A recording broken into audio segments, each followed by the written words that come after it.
Yeah, hi, I'm Caspar. I also work at the Robust Incentives Group. Anyways, long story short, I'm going to be talking about the difference between time and what that kind of implies, and some of the good things and the bad things. Right, so what the fuck is time? It's complicated. I'm not going to intend to be clever about it in this talk. What I mean about when I talk about time in the context of this talk is simply how do we make progress in our chain? In proof of work, it's random. Sometimes it took 3 seconds, sometimes 20, but on average, roughly 13. And in proof of stake, we have these slots that happen every 12 seconds, and that kind of works like clock time. Clockwork. Yeah? Ah, no, you don't have a question. Okay. Yet. Not yet.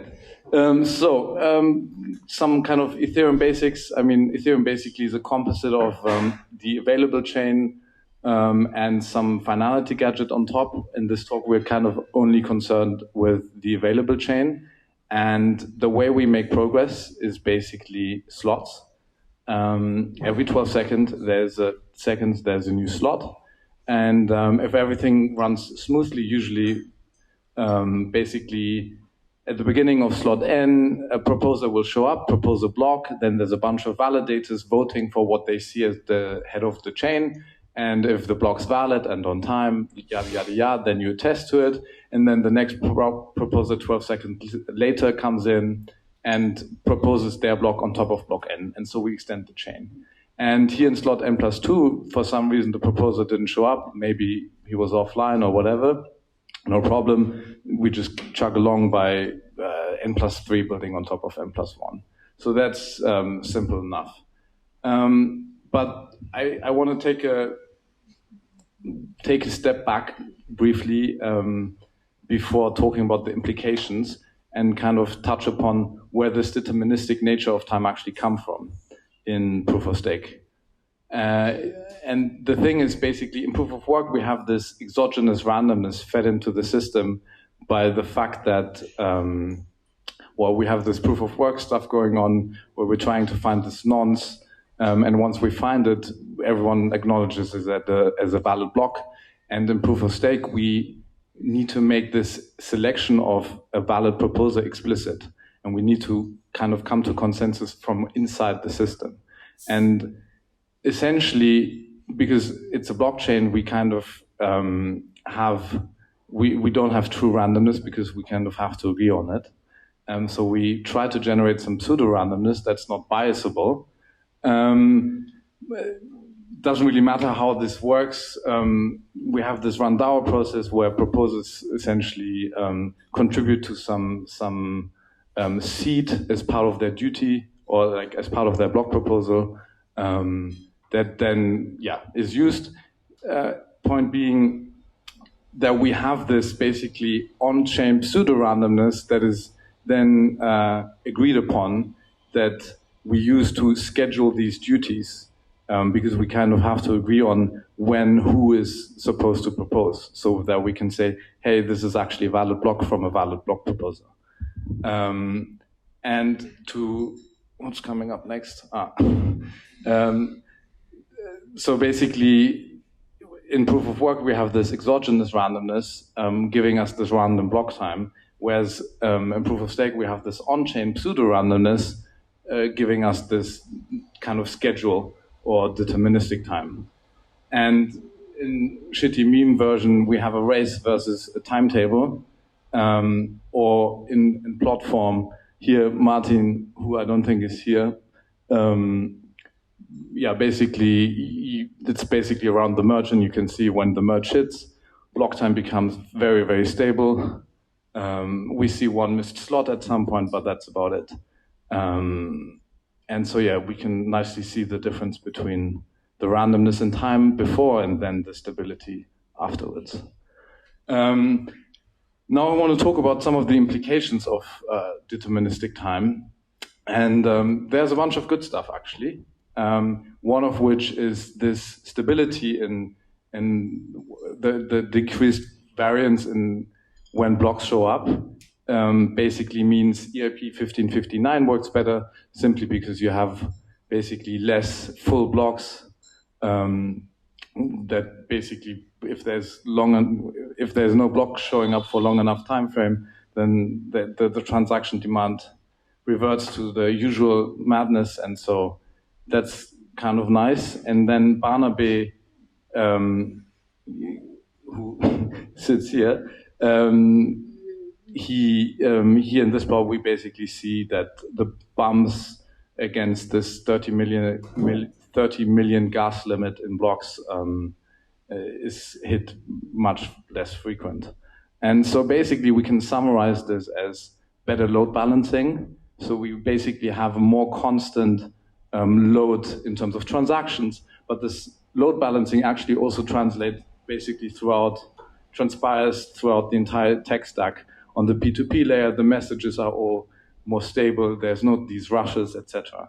So it has a lot of benefits, but I wouldn't be here if it would only be good things. And so what I want to talk about a bit now is the fact that we have these proposers that have basically a monopoly for the duration of their slot. It's a very short monopoly, but it's a monopoly for the duration of the slot. And so the question is basically, can they abuse it? And that's basically where the principal agent problem to the protocol comes in, because the protocol can only realize so much. No, I think I need to, first some more Ethereum basics to then talk about what you can do. So basically, what happens in a slot? We know the slot is 12 seconds, and at the beginning, the honest validator spec basically tells you to, as a validator, is expected to propose the signed beacon block at the beginning of any slot during which blah, blah, blah it returns true. Meaning, if you're elected as a proposer, show up on time and propose a block. Now, 4 seconds into the slot, there's this attestation deadline. And basically, there's, I think, roughly 15,000 validators at the moment per slot voting on what they think is the head of the chain. And so they are supposed to attest as soon as they hear a valid block or 4 seconds into the slot. So whatever comes first. So when you hear block that's on time, let's say half a second after the slot began, then you attest immediately. If you don't hear anything, however, until 4 seconds into the slot, you attest regardless. And so what you then attest to is basically whatever you think is probably the block before, whatever you think is head of the chain, essentially. Then there's a bunch of aggregation stuff going on, which is basically just a fancy, like a necessary thing to put all these attestations on chain so that the chain is aware of all these votes. And then we move on to the next slot. And then basically to determine what the head of the chain is, it's basically a validator runs a function which we call the fork choice rule, which is roughly following the LMD Ghost protocol, LMD Ghost-ish. Shout out to a new proposal by Francesco and Luca on what's called now RLMD Ghost. I think, is it? Recent, latest message, yeah. And it's actually relatively simple in the sense that basically the function takes the block tree and a bunch of votes, like the attestations, and then you walk down the block tree, and whenever there's a fork, you walk down the subtree that is heavier, meaning whatever subtree has accumulated more votes. And so here in this very simple example, you see that n+1, all is good, and then n+2 for some reason builds on top of block n, so there's a split. So now attesters need to decide whether they should vote for n+1 or n+2. The committee in slot n+2 votes for n+1, probably because n+2 was too late for them to see it. And so then n+3 also runs the fork choice and sees all these votes for n+1, and fine, that's it. It's the heavier subtree. So that's the intuition behind it. Now, what can the proposer do, basically? And basically, it's all about timing. And as I said, like the testers, they test as soon as they hear valid block or 4 seconds into the slot. So any block that appears within this time frame of 0 seconds to 4 seconds will be seen by testers, and so they will vote for it, assuming it's a valid block, etc. That's kind of on time-ish. It's like, let's say you receive it 2 seconds in, that's kind of on time. But it gets interesting. When what happens basically when a block proposal is very late. So here it's like roughly 11 seconds late. So we hit the attestation deadline 4 seconds into the slot, and everyone will essentially vote for block N because they don't see a block, because there is no block distributed at the moment. And so N+1 is seen late, and basically the only condition for it to become canonical is for it to be seen before the block proposer of N+2 builds their block, because they need to build it on top of N+1 for N+1 to become part of the chain. And the reason is that this fork choice rule basically, because N+1 extends block N, there's no conflict. So basically N+1 inherits all the fork choice weight. And so it's not in conflict, and so basically N+2 just extends the longest chain, which makes sense. However, what's the problem with this? The problem is, as always, MEV, or in general, MEV. Idea being that essentially what the proposer of N+1 achieves by proposing a block late is they buy themselves time. And time is money, also in blockchains. And essentially what you can do is you have more time to listen to the transaction mempool, and so you have the opportunity to build more valuable blocks. And the problem here is that it's unfair to the next proposer, N+2, because now N+2, if you're honest and you propose on time, essentially you have much, much less listening time to the transaction mempool.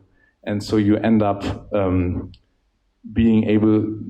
you're not able to extract as much MEV as someone that deviates from the protocol and proposes a block late, which is this kind of lack of the protocol, like the protocol is not aware of these timing games, and so we can't really capture it. Let me just check here. So that's basically the essence of the problem, like time buying attack, if you want to call it that. And so, I mean, natural question is like, what can we do about it? And another question is it happening? And to answer whether it's happening, there's, as Barnaby laid out, there's these so-called relays where, because basically, just to set the context again, I mean, Barnaby mentioned it, there's basically block proposers who outsource the job of block building to experts who are very good at building valuable blocks, aka extracting MEV. And these block builders, they submit bids to the relay, basically bidding for the right to build the next block. And they send them to the relay because the relay is basically this mediator between block proposers and block builders, because they don't really trust each other, because we don't have this fancy in-protocol PBS where we have a commit reveal scheme in protocol.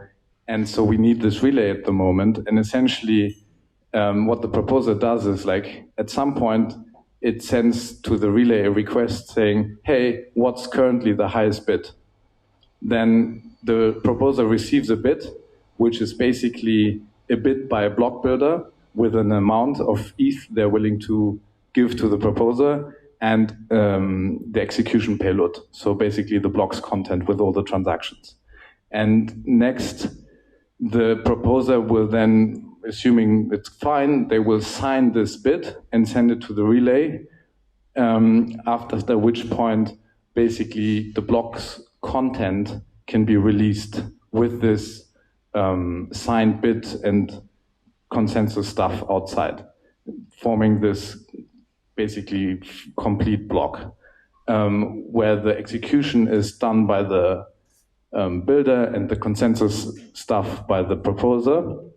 And basically there's this Flashbots relay that has a bunch of, there's an API that you can pull some data from. And so I've pulled data from the last roughly 16 days of these bits coming in, which amounts to roughly 60 million bits in like less than 16 days. So roughly like 500 bits each slot, thanks to first price auctions. And so what this data can tell us is basically the following. Essentially, as soon as a proposer signs a bid, they can't really deviate from the block's content anymore, meaning they can't buy more time after that point. They've locked in the amount of MEV they will be able to extract. And so basically looking at bids and which bid wins and when you receive it at the relay layer basically gives you an indication of when proposers lock in this MEV amount and like the block time essentially. And so this is, can you see anything? Sort of, not really. Looks much better on the laptop. But basically what we see here is it's bits within one slot. So here we're talking about slot 5 million, blah, blah, blah. And all these dots are bids by different builders submitted to the Flashbots relay. And essentially the time axis here is negative for the most part. So like, I mean, this is here we have 0 seconds. So that's basically the slot where the builders actually bid for. So they want to build the contents for the slot that's here. And they start bidding before, because at some point the proposer will query and ask for the bid, and then they will make a decision. And so it makes sense that if you're an honest proposer, you're going to propose a block at 0 seconds into the slot. And so at some point, let's say 1 second before that, you're going to say, what's the highest bid, sign it, and then release the block. And so all the bidding basically for that slot will happen in the previous slot, assuming things are timely.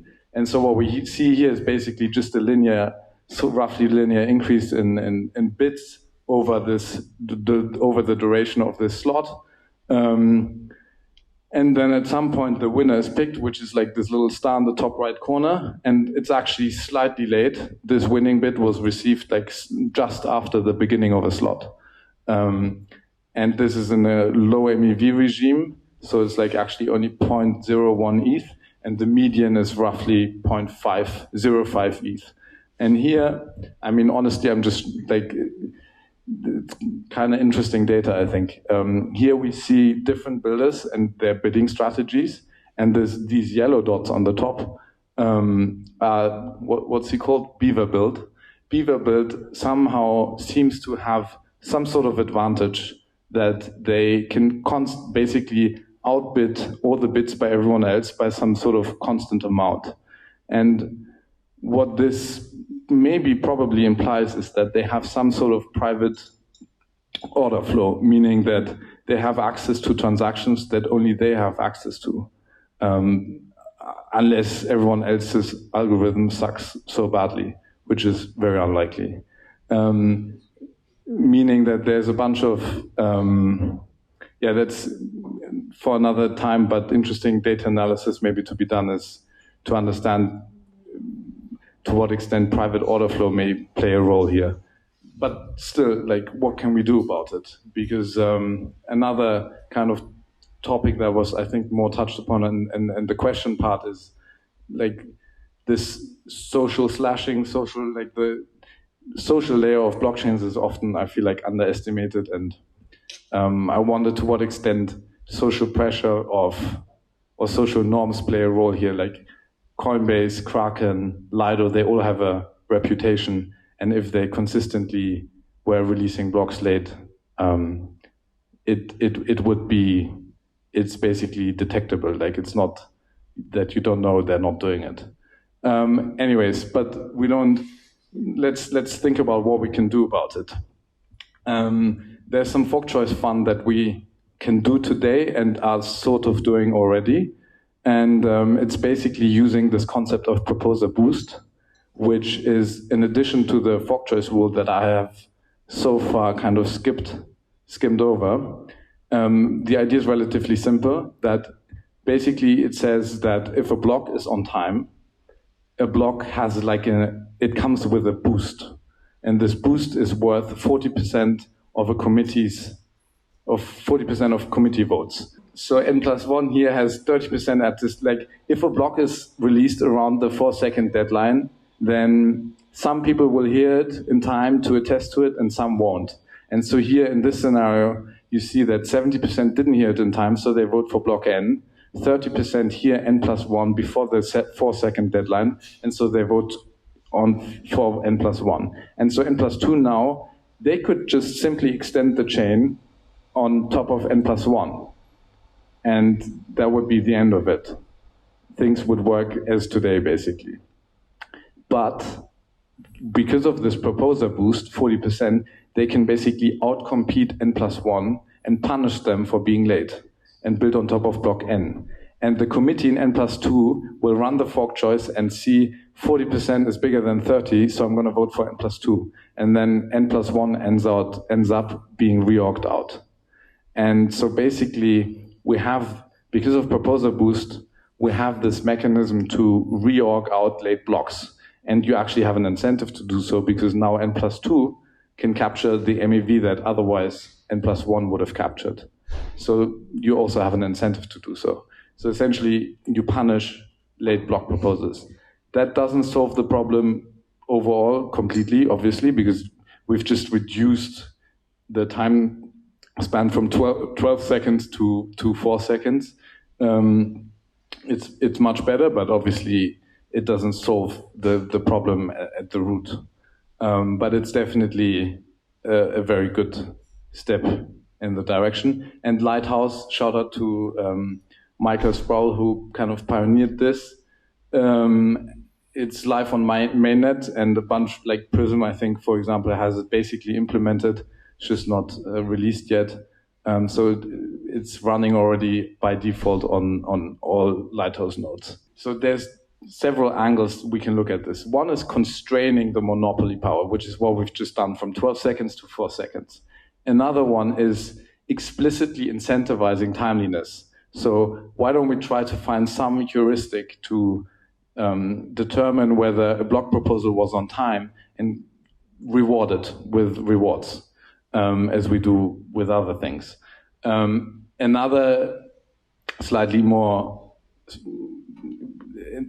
deep change would be thinking about, okay, hey, can we change the consensus protocol in such a way that for some reason there's some sort of competition going on between proposers so that they're not fully aware of, basically strip them away of their monopoly power. Turns out, I mean, I'm by no means a consensus expert. I just LARP sometimes, but it's like having multiple proposers doesn't actually help, because you still need a rule to deterministically choose one, and that one can still deviate and do the funny things they're doing now, or could.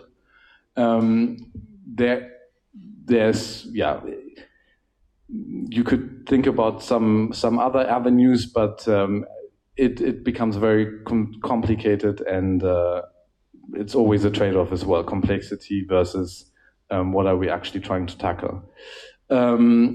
And then a fourth avenue is actually thinking more about, I don't know if you've heard about MEV smoothing or MEV burn. These are kind of two proposals out there talking about basically in protocol capturing the amount of MEV that is basically block builders make bids, and then the committee tries to enforce the maximum bid so that we basically have an MEV oracle for each slot, so that we can then use this MEV and either distribute it to all validators or burn it, like in EIP 1559.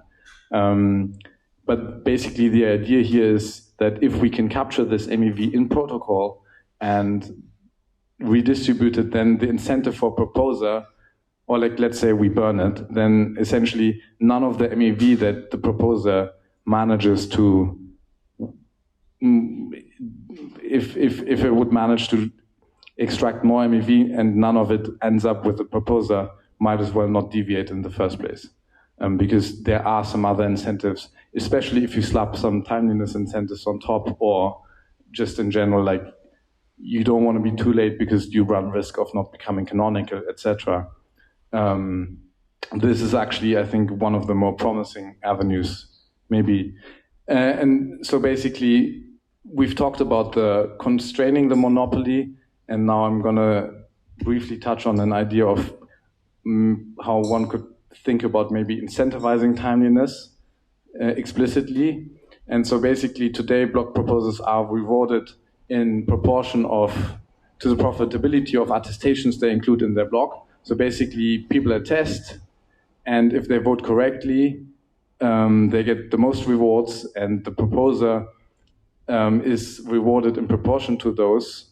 So you're incentivized to basically include all the latest attestations, if they're correct, etc. pp. And the idea is basically instead, or not instead, but on top, to maybe scale the proposer's reward by the share of same slot committee votes that the block receives and are included in the subsequent block. It sounds a bit complicated, but it's actually, the idea is very, very simple.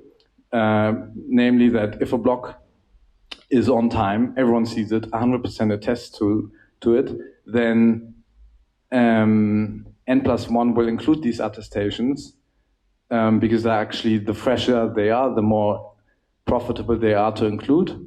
And so block N here has a share of 100% of same slot committee votes being included in the subsequent block. So you just scale the block reward by 1, nothing changes. However, n+1, for some reason, slightly late maybe, only 90% hear it. And so you would scale n+1's reward by 90%, meaning you kind of try and come up with a heuristic. Yeah, the idea is basically coming up with a heuristic on-chain that is detectable by the protocol to explicitly incentivize timeliness. The obvious caveat here is that the rewards have to outcompete MEV rewards, which in these crazy scenarios where you have 150 ETH is not going to happen. So this alone, again, probably won't cut it.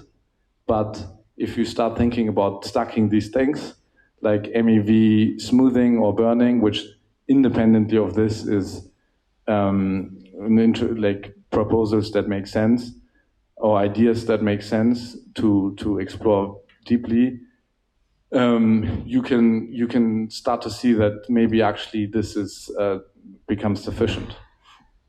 So yeah, to summarize, there's basically the fact that we have this deterministic time proof of stake means we have a schedule of duties, and this duty of proposing is basically given to one single validator, and so they have this monopoly for the duration of one slot, which they can try to abuse to some extent.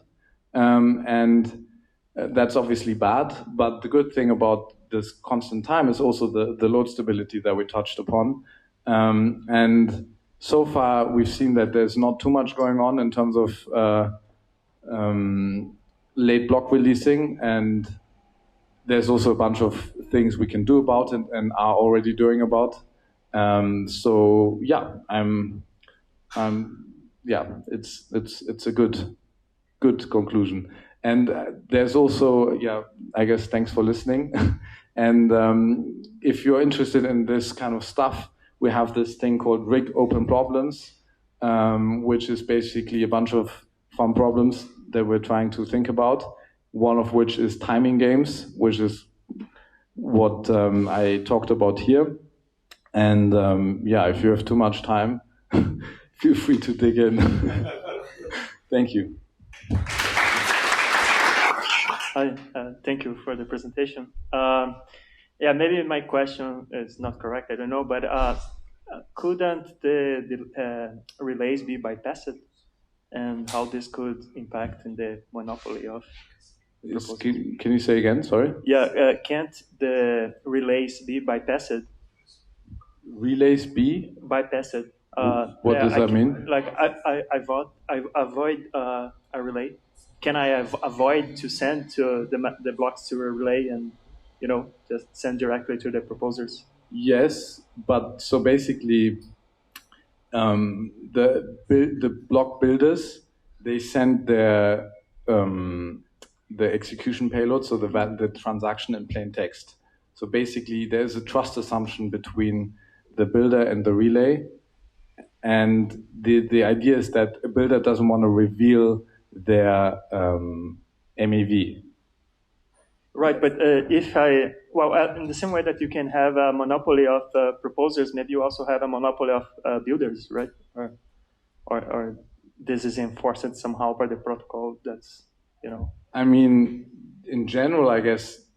Do you mean a monopoly of builders, meaning one builder just outcompetes everyone and becomes the dominant builder? Yeah, we already see, it got a bit better over time now. Flashbots was very much dominating at the beginning. Now we have 4 or 5 very strong builders, but obviously you're right in this, there is always this centralizing tendency.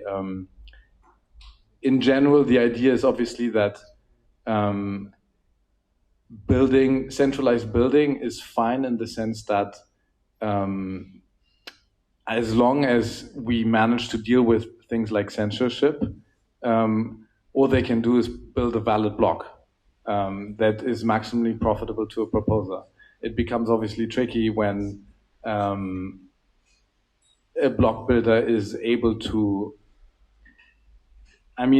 Personally, I think, yes, decentralized building is definitely something to strive for. And I think, Barnaby knows much more about Suave and their roadmap, but decentralized building is definitely desirable, but at the same time, it's also the core idea of separating the duties between building and proposing is exactly that. We allow the builder to be specialized without it harming the credible layer at the protocol level. And another question, in your slide of the proposer boost, how do you know that 70%, for example, agree with that? Like you wait for the 12 seconds to have this guarantee, or so in an event, for example, of a network split, or how do you know that this majority actually reply to it? Or the fork choice is a local property, meaning that whatever, it's a local view. If you don't see these attestations, you basically, it works with whatever you see and know about. Here, the proposer boost actually applies only in slot n+2, meaning that if